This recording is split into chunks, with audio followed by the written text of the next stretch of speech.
startups begin in communities across the country. Why does Silicon Valley get so much credit? My name is Nick Kastner. And I'm Caitlin Clays. We're interviewing the people building startup communities across America. But in the areas no one is talking about, the middle.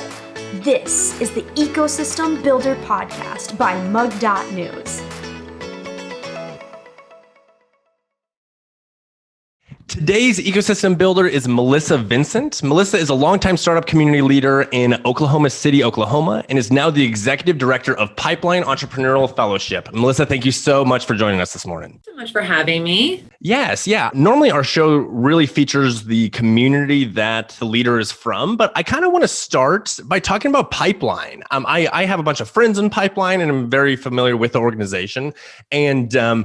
But not so much like post-pandemic. So I'm interested in hearing where the organization is at now and what the pandemic was like and all of that. But to start with, for those who may not know what Pipeline is, could you describe Pipeline for them? So like our official tagline is that Pipeline is a fellowship for high growth entrepreneurs who happen to call the Midwest home, Midwest being Nebraska, Kansas, Missouri. However, most people then say, well, what's a fellowship? Are you an accelerator? Are you an incubator? And the answer is we're really neither. We are a fellowship that allows people to go through high growth entrepreneurs. We take 13 a year, and they go through a year-long training fellowship year that's very intense. And the goal is to help them scale their businesses. So when they get to us, they're typically a couple million in revenue, and our goal is to help them get to that next level. And then after that, they can become members. So the organization's been around for 14 years, which puts us at about 150 members at this point. It's an amazing organization. I love that you know some of our members because they're some of my favorite people. A quirky bunch. And I think the reason for that is because the other thing about Pipeline is that it's for serial entrepreneurs. So we are looking specifically for entrepreneurs who are not I just want to sell this and then retire.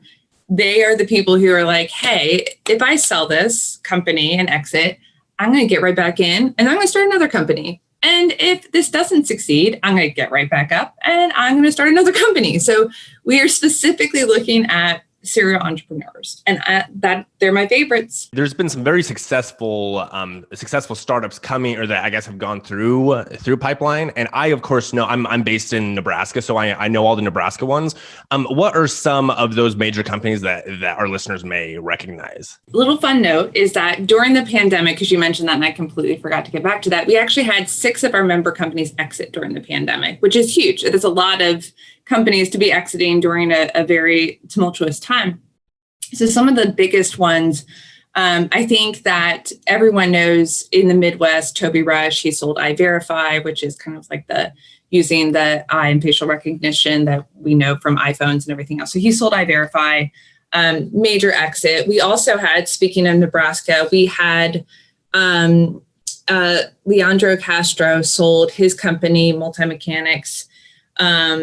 And so that was another one. We had Maria Flynn, who sold her company during the pandemic to Adair Pharmaceuticals. We've had, it's kind of the who's who of serial entrepreneurs. And of course, then they all get back in. And now Toby's doing smart warehousing and Leandro's doing Logica.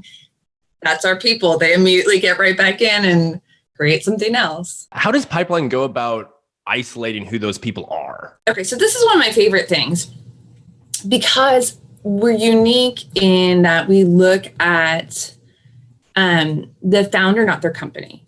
And so a lot of times we don't take equity in any of the startups that go through our fellowship year.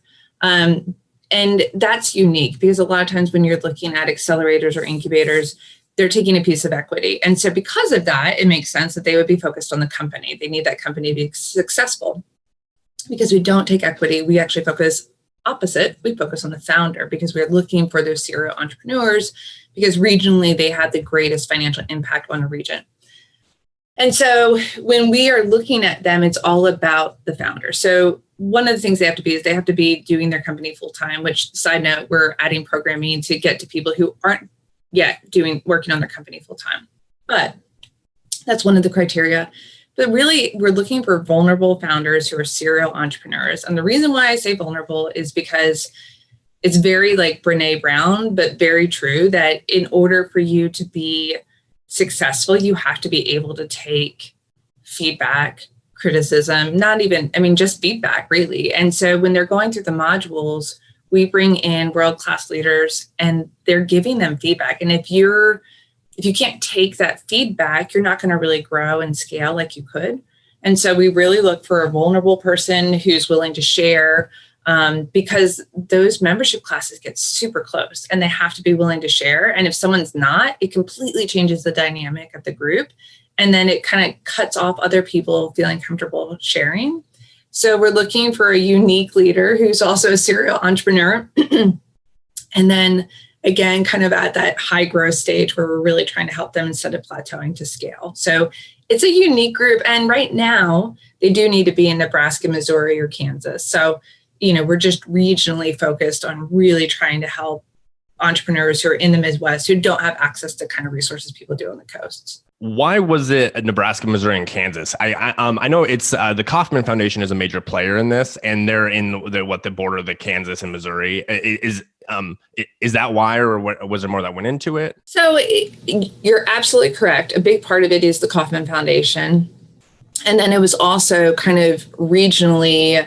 So it started in Kansas. Obviously, Missouri was an easy step, and then when we really expanded, it went into Nebraska, because there were regional partners there as we grew that supported the organization. So Kauffman is in Missouri, Nebraska, Kansas, and Iowa. So the only state right now that we're not in that they're in is Iowa. However, we needed to have a matching grant. And so it was finding support. And those were the regions that really supported. And honestly, when you're taking one class of 13 fellows a year, you can't expand so far regionally, because then you'd have like one person from region. And so we're trying to make sure that there is like enough. It's hard enough when you can only take 13. It's like each region gets like a couple, and you're like, oh, there's so many great entrepreneurs. So Melissa, I went to the Innovator Showcase. I believe I'm trying to think back on it. I believe it was 2019. It was the one in Omaha. And I left the event, I guess, feeling the strong sense of community that is Pipeline, and all the entrepreneurs. Like if they were in, like, especially if they were in each other's cohort, there's like a very, like, I guess, fraternal bond almost. But even like, regardless of like, even like across the alumni base, and then all the different members that have gone through Pipeline, but then also just players at large, how was that community affected when COVID hit? One, I love that so I started in 2020. So I started right after you would have been at that event. And by the way, save your calendar, because on September 10th, we were doing our first Innovator of the Year since I started, because the pandemic hit. So we had to do it virtually. So it'll be live in Kansas City, September 10th. So the pandemic, but you did pick up on a key piece, which is if you ask our members, they are family and they treat each other like family. There is this sense of, if someone needs something, they would do anything. I think a lot of times when you look at incubators and accelerators, there's a competition, and not that there isn't like a healthy sense of like, hey, but the competition is more like, who's going to sell their company for $1 billion first? But it's this really, truly family-like person. I mean, they look out for each other. You're right. Each fellowship class has their own unique bond. And then it comes like where you have that, plus you combine into like all of the members. So when you take that and you put us into the pandemic, you're talking about high growth entrepreneurs who, a lot of them have been successful. So the pandemic hitting through no fault of their own, suddenly some of their companies were in really bad shape really fast. And so it was, how do we dig in and get through this together? So we immediately started doing weekly programming. And in the beginning, it was like, we were doing virtual resources around like, okay, how do I communicate what the plan is to my employees? And it was, how do I communicate to, the community? And then it turned into, PPP loans, like what do I not know? And so we brought in, all these experts each week on a different topic, just trying to say, none of us have been in this before. There's a lot of unknown variables. Let's pull everyone's experiences together. And then they would share with each other. Like we had Brian Handrigan from Avocado in St. Louis. Like I have to give him so much credit. He figured out the SBA system and the PPP thing. And he was so willing to connect with any member and just be like, hey, here was a trick that I learned. Hey, here's this, like that. And that they were just willing to share. And that's where that community is so valuable, because when you go through something no one else has gone through before and you're in the middle of it, and you have all these other really brilliant people who are willing to say, hey, I tried this at work. Oh, well, I tried this. And then you put all that together. It was phenomenal to see how they supported each other during that time. Yes. Yeah. I remember talking to Paul Jarrett about like April when it all first hit. So it was like midst of the pandemic, everyone was stuck at home. And his comment was the emotional support of all the members that especially the PPP loans. It was so confusing for everyone that actual educational delivery I'm sure was helpful, but also the like support to just supporting one another emotionally. I'm sure that was a huge help as well. So now that the pandemic is winding down and hopefully everyone continues to get vaccinated and the percent of vaccinated people continues to go up, where do you see Pipeline going in the next couple of years? One, I love this question because I think that the pandemic really taught us a lot. One of the things it taught us, and to your comment about Paul and like the support that you got from each other. So one of the things, and this is again where that kind of brain trust comes into play, is that, and being vulnerable about, I'm going to say it was probably end of summer last year, one of our members who I absolutely love came to me and said, hey, I know I'm struggling with mental wellness. And if I'm struggling, my guess is a number of our other members are struggling and probably don't want to talk about it. But probably need to. And so we ended up having the late Robin Williams' son, the actor, his son, Zach, came in and we did a virtual session with him. And he talked about his struggle with his dad passing away. And it was this opportunity to be like, hey, let's just open this conversation. And so from that, we got so much feedback like, oh my gosh, like I have been struggling. Things that when you're a high growth entrepreneur and you're super successful, you don't really want to admit. But in this like close family environment, you can admit it. And so what we did was we brought in a therapist who works specifically with entrepreneurs. And I was like, let's just pilot a program around mental resilience.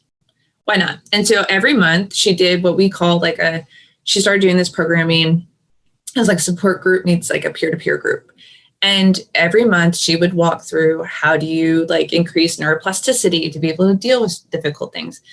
It was so well received and so well attended that we just signed her up for this entire year. We're like, well, this is just something that I think the pandemic brought it to the forefront, but was something that I think entrepreneurs need in general, because you don't have a lot of support. I mean, how many people really understand, hey, I'm going to like jump off this cliff and be like, I'm going to go start my own company.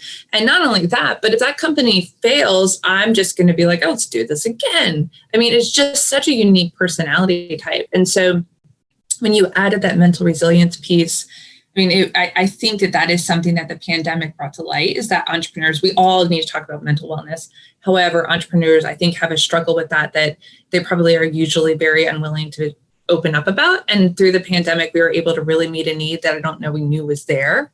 And so to answer your question, that was a long-winded way of saying, like, to answer your question of where Pipeline's going, it's more things like that. It's how do we become more community focused? So last year, we realized we do have this brain trust, but there's so many entrepreneurs who also need to know the things that our members know. And so we started doing more community-facing events to kind of share that brain trust that we have as Pipeline.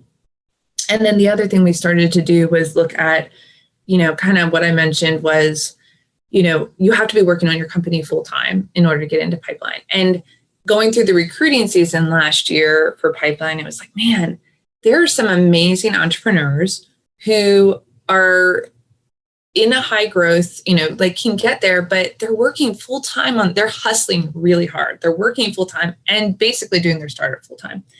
And there's not necessarily an even playing field for everyone, because when you look at female, minority, or rural entrepreneurs, there's a different barrier to try to get to a place where you can work on your company full time. So it brought up the question of, well, how do we meet that need?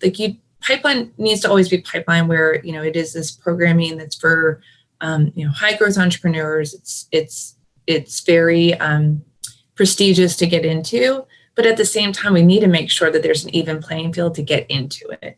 And so that was the impetus for us starting new programming, which we'll recruit for this fall. And then we'll start next year around making like people who, in order to get into that program, you have to be working full time and have a company that's high growth. So it's like making sure that everyone has a way to get into pipeline. A recurring topic on this show has been diversity, equity, and inclusion. And over the past year, that's been such a, I guess, even global issue. And the one thing I keep on coming back to is that if your definition for something is so specific of like high tech founders that are working on it full time, that you'll get a very specific demographic doing that. That is probably white male. But it is like major props for, I guess, taking another look at this and then like building something that is a solution to this major problem. So huge props, Melissa. Yes. Thank you. I appreciate that. Yeah. So I'm kind of switching gears to more your background, and I know you've been in the Oklahoma City community for quite some time, and you're an entrepreneur yourself. So what how did you get started in the startup landscape?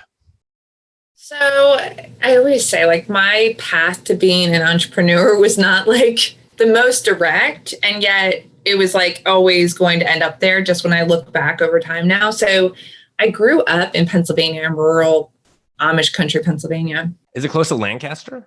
That's exactly where I grew up. Yes. Lancaster County, Pennsylvania, horse and buggies. I mean, like I'm not Amish, but it is beautiful, beautiful country. My brother got married there like 2 weeks ago. So I was just in Lancaster. Yeah. Is it not the most beautiful place? It is beautiful. It is beautiful. Yes. Trees, gorgeous. I mean, like it's like you step back like 100 years. It's awesome. So, so I grew up there. Sorry. Side note. Yeah. But my degree was actually in social work. And so I was working with Alzheimer's patients and got recruited by one of the physicians I work with to start a geriatric psych unit for patients who had dementia, who needed some help. And so that was actually my first startup. And that's why I tell that story.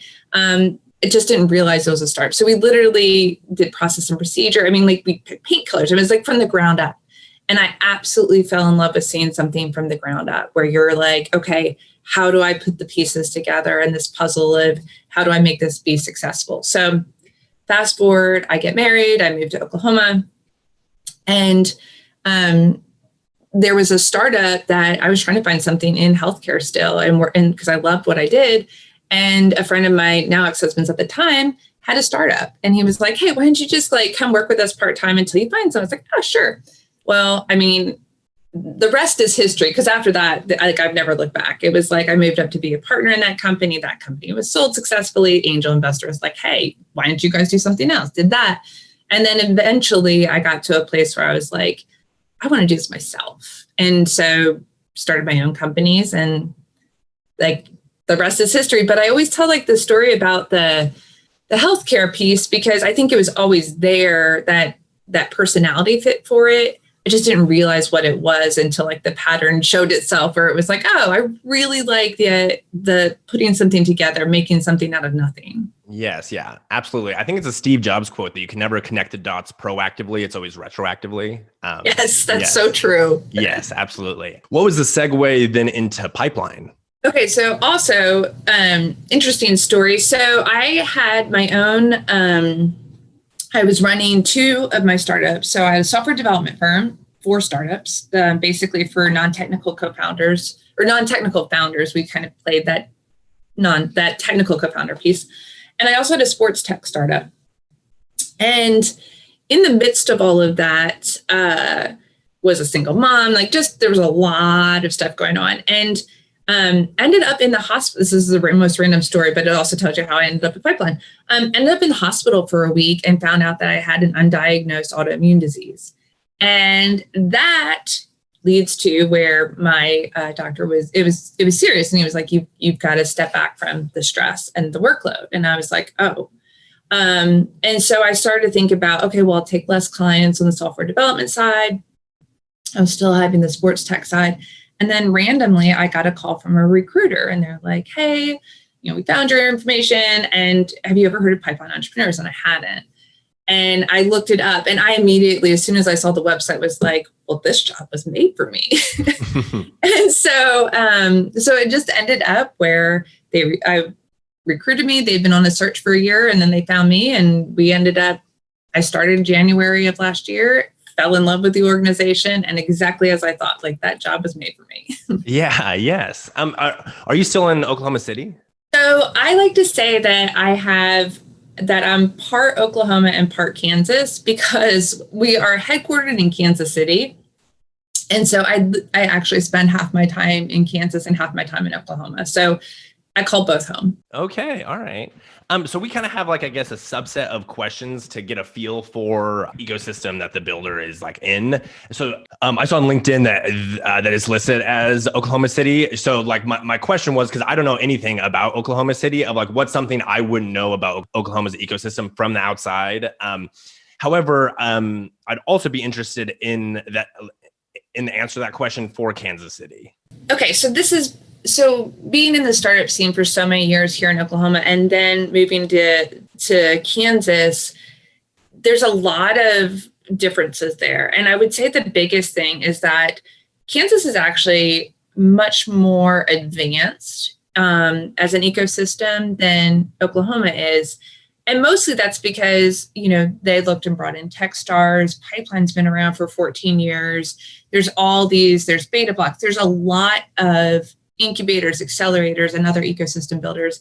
I think probably a lot of that's because of Kauffman. I mean, they've obviously played a huge role in that. When you look at Oklahoma City, and I'll separate that from Tulsa because Tulsa's further advanced than Oklahoma City. Oklahoma City, on the other hand, is now just looking at, well, do we bring in Techstars? Who do we do? And they just announced the generator accelerators coming in. And so it's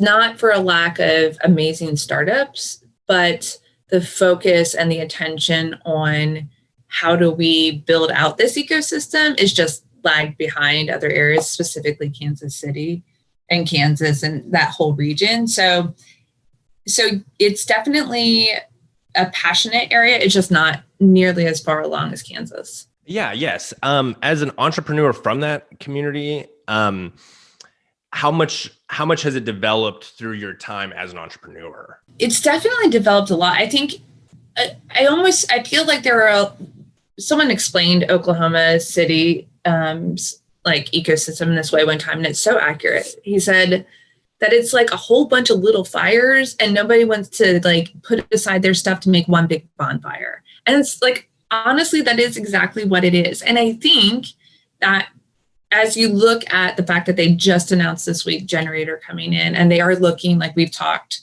to some of the leaders about pipeline coming in, they're now realizing we've got to bring in something to create one big bonfire instead of everyone having their little thing that they're, important pieces, but no one's coming together and pulling all the pieces together. And I think that that's where an organization like Kauffman makes a huge difference, because it's super important to them that if you're part of their program, that we work together. They're very big on ESOs partnering together, not reinventing the wheel. And I think that that's what it takes to really build an ecosystem, is that collaboration. And I think when you have an area where it's a bunch of little fires and not one big bonfire, I think that's harder to make bigger changes. Yes, yeah, and the whole being competitive, but in a way that you want everyone else to succeed around you, and it's the who's gonna get to $1 billion first, as opposed to let's elbow our ways to 10 million. And I definitely get the mindset of being competitive, but it's not, I guess, healthy for both yourself and the broader community. Right. Yes. It's not. And I think it takes kind of being in both, right? I don't know that I definitely saw and appreciated the analogy of the little fires, but I don't think that I really understood fully what's possible and why it's worth coming together until I took the role at Pipeline. And so when you see how that's had an impact regionally, it's like, man, that is worth giving up whatever, feeling of like, this is my area, I'm not going to share. You got to give that up. The true growth's not going to happen otherwise. Yes. Yeah. Have you spent much time traveling to the different ecosystems throughout Kansas, Missouri, and Nebraska with Pipeline? I started to, and then the pandemic hit and that kind of shut it down. However, I've been to all of our regions. So I've been to St. Louis, obviously Kansas, Nebraska, Lincoln, Omaha. And so, but now that the world has opened back up, that's ramping back up. And, since you had mentioned you had been at the innovators in Nebraska, it also gets us back to being able to have our each module that we have for a year.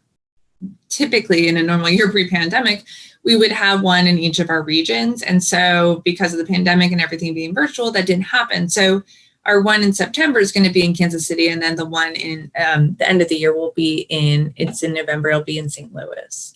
So we're getting back to there. Yes. Yeah. And one of those modules, isn't it someplace like sexy, like Florida or California or someplace? Yeah. Yes. So there have been, we called our destination module. And I got to tell you, I feel like everyone really got gypped when I started because the pandemic hit right when we would have had the destination module. So my first year, the destination module got canceled because of the pandemic. And it was the very first module that got canceled and put virtual.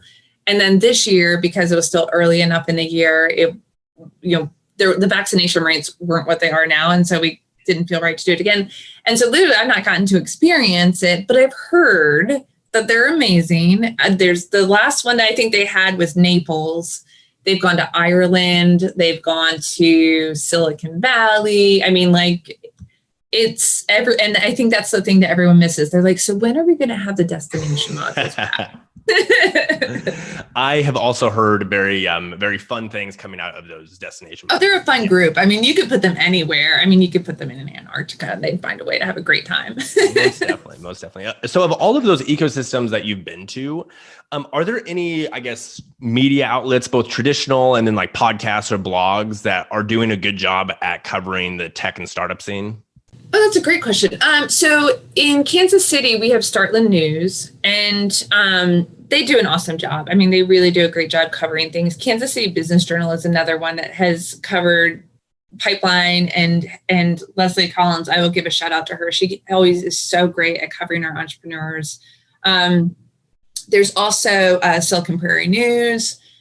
They're doing a great job as well. And then there's one that I think is newer to the scene called Times of Entrepreneurship with Elizabeth McBride. She's fantastic. And so she really loves covering like deep tech, specifically focusing on female minority founders in tech. She's fantastic. So there's some unique like ones that maybe not everyone has heard of. And then obviously like what you're doing with this podcast and just trying to tell the story of all the amazing things that are going on in the Midwest. And I think that we do get overlooked, but I think that's starting to change. And I think that people are starting to pay attention. And I'm so thankful for that. Yes. Yeah. How about any like entrepreneurial hangouts? It seems like a lot, especially the very strong ecosystem builders have, or ecosystem communities, they have like a specific coffee shop or bar that entrepreneurs hang out, either work in or hang out after work or meet up at. Are there any places that stick out that you've been to? Okay, so here's the sad thing. Because I've been here since the pandemic, I really don't have a whole, like I do know coffee-wise, Ruby Jean's Coffee is phenomenal. That's in Kansas City.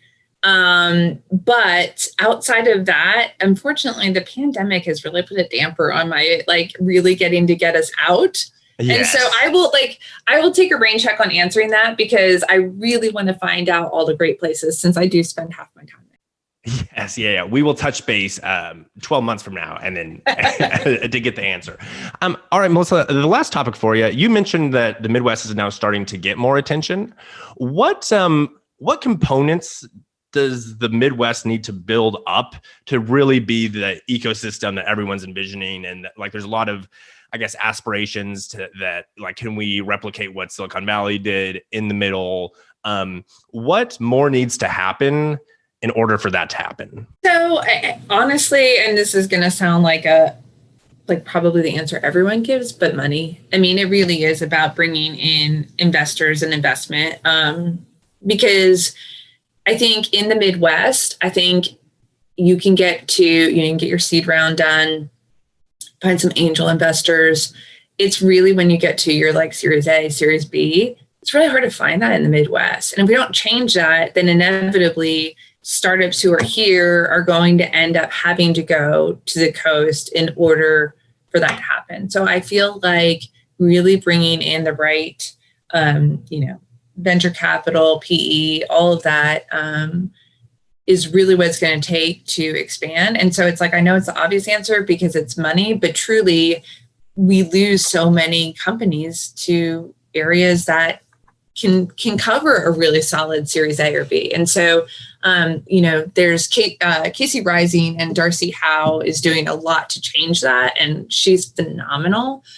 So I think that there's a lot that's happening to solve that problem. But until that problem is a little bit further developed, or the solution is further developed, I think you're still going to see companies needing to leave to be able to continue to grow. Yes. Yeah. I also think of the Kauffman Foundation has a program for venture capitalists, and it's similar to Pipeline, but it's for venture capitalists. Do you think it's possible? Like, I think of Dusty Davidson, if you're familiar with that entrepreneur, that he raised, he started Flywheel and then just exited for like a 250 million, I believe is what was reported. And he raised capital in Boston, was one of his biggest VC checks. And do you think it's possible to like leave by just traveling and raising on the coast, but then coming back? I'll give you an example from a Pipeline member who's done this. So I do think it's possible. And I think that that's where kind of, as we find more and more firms that are willing to do that, making sure that we spread that knowledge, like, hey, you need to, and again, that's kind of where the Pipeline family comes into play. It's like, hey, I had success with this group, didn't have to move. But if you look at Davion, Ross Davion, he has DDS Sports, which is Shot Tracker, which everyone is pretty familiar with. And he just wrapped a round of, I forget if it was a series, what series it was, but it was a very significant round. And he was able to get the Hearst Group, which for anyone who doesn't know, they are part owners. I think they're like 20% owners in ESPN. So obviously, like, big deal. He was actually able to get them to invest. They haven't had to move. Now, granted, his company is doing things with the NBA. I mean, like, just his market is kind of, global and international, but he did not have to relocate for that. And so you look at examples of that and you're like, oh yeah, okay, it's possible. But I think it's also, he's such a strong founder, and one that's like, hey, these are his roots, right? So, I mean, he's not going anywhere. And I think when you have more and more entrepreneurs who are able to make deals like that, it just shows that's possible, and it gives you a little bit more leverage. Absolutely. And like is there an example of a company leaving to chase that VC dollar? What's interesting is we have had, so for example, one of our fellows this year moved. Now he still has an office in Kansas, but he actually moved to Tulsa because Tulsa was offering a $10,000, like, hey, if you move here, we'll give you $10,000. Like, there's a lot of cities that are doing that. And so the issue becomes not just our groups moving because of capital, but it also becomes, there are a lot of areas that are like, hey, let's pay people to come move here. And so you have to worry about kind of both. But when you think about it that way, it's also like, well, we could also do that, right? Like, we could also offer people a credit to move. So, but yeah, so that's like an example just from this year's fellowship class where, we technically lost. If you look at the region of the Midwest is just the areas that Pipeline's in, but I mean, regionally, I would include Oklahoma, but because of, a credit that was being offered that enticed them to move.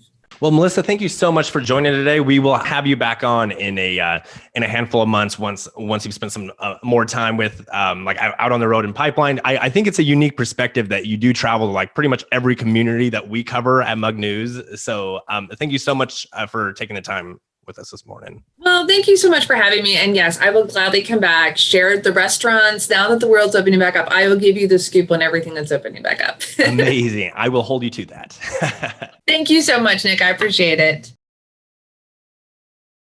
Now that we've learned about an ecosystem from the person building it, I'm going to link back up with Caitlin to clarify some jargon and take a deeper dive into this community.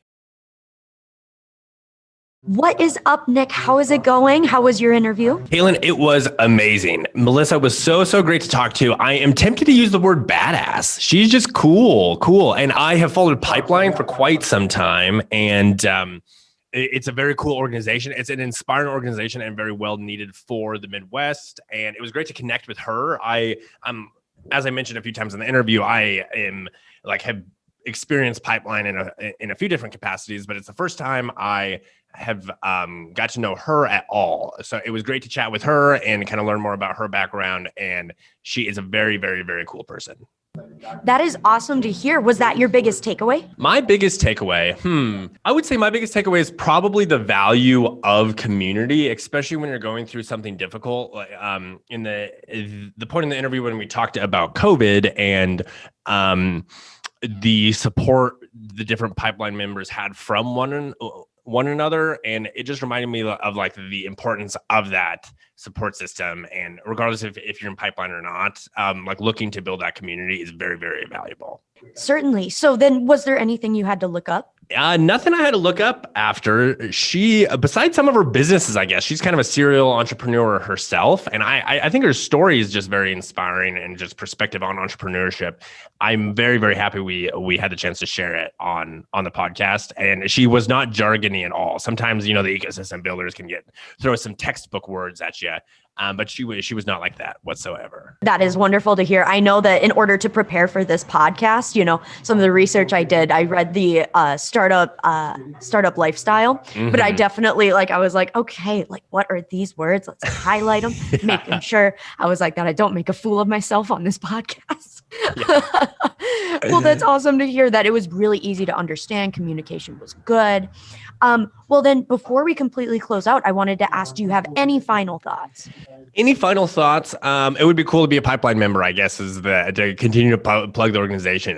That it is sort of like the, I don't know, it's just like a solid institution. Their brand, they have a strong brand in Nick Kastner's book. So that I would say is my biggest takeaway. Caitlin, if you want to read us out. Absolutely. And I was going to say, she would be great to have on your podcast, The Commonwealth. The Commonwealth. So actually, yeah, thank you for the plug. This is actually, we're going to cross promote it. And this is also going in the Commonwealth feed. So what up, Commonwealth listeners? Well, I'll go ahead and read us out. Thank you for listening to today's podcast, the Ecosystem Builder podcast, which is a product of mug.news and hosted by Nick Kastner and Keelan Clays. If you have any questions about today's episode, connect with us on Twitter at Nick Kastner, at Clays Creates, or at Mug News Official. If you enjoyed this episode, please leave a review and share with your friends. We release episodes every Wednesday morning, so make sure to follow so you don't miss a beat.